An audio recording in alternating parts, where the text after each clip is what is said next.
അപ്പോൾ അവർക്കത് ബുദ്ധിമുട്ടാണ്, അങ്ങനെ വരാൻ പറ്റില്ല, ഒരാൾക്കായിട്ട് കേരളം വരെ വരാൻ പറ്റില്ല, ഞങ്ങൾ ചെന്നൈയാണ്, അങ്ങോട്ട് വരാൻ പറ്റില്ല എന്ന് പറഞ്ഞു. എന്നാൽ കുഴപ്പമില്ല, ശരി, ഒരു കാര്യം ചെയ്യ്, നിങ്ങൾ ആ 10,000 രൂപ എടുത്തിട്ട് ബാക്കി 40,000 രൂപ എൻ്റെ അക്കൗണ്ടിൽ ഇടാൻ പറഞ്ഞു.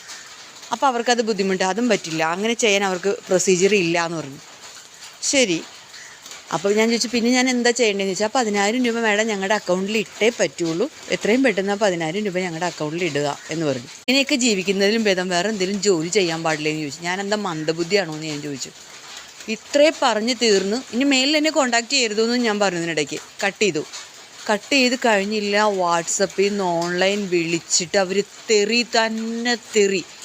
ഈ തെറി പറയുന്നതിനൊപ്പം ഞാൻ നോക്കുമ്പോൾ അവരയച്ച ഡീറ്റെയിൽ ഫുൾ, അവരെനിക്ക് അവരുടെ കമ്പനിയുടെ പേരും FIS ഗ്ലോബൽ സൊല്യൂഷൻ ലിമിറ്റഡ് എന്നാണ് അവർ പേര് പറഞ്ഞത്. അയച്ചു തന്ന ഡീറ്റെയിൽസ് ഫുൾ അങ്ങ് ഡിലീറ്റ് ആവുമോ, തെറിവിളി, എല്ലാവരും എന്നെ തെറി വിളിക്കുക.